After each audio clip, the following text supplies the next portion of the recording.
you answer the question from a building owner or manager that uh, related to cybersecurity attacks? Let's just say, why would you want to penetrate or infiltrate my network?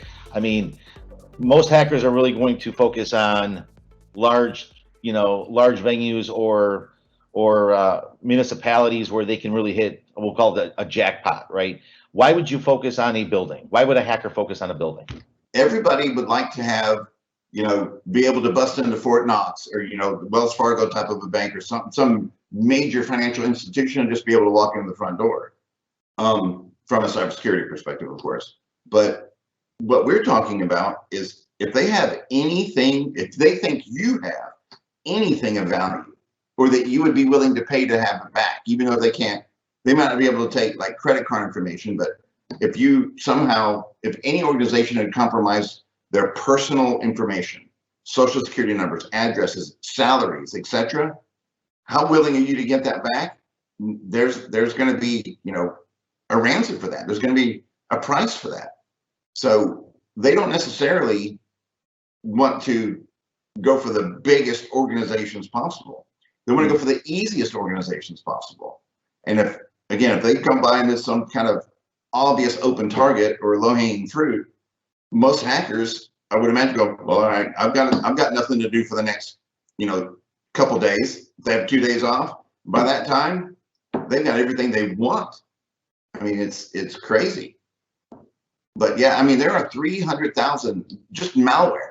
300,000 new malware identified items are created a day, not discovered, but created a day.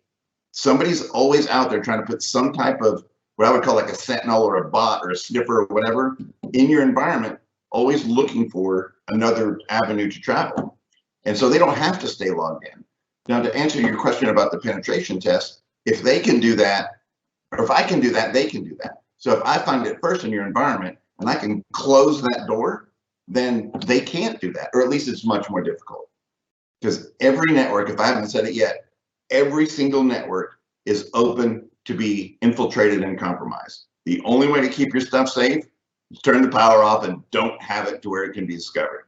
And we can't live that way, so we have to make it as difficult as possible for the people that want to get to it when they shouldn't.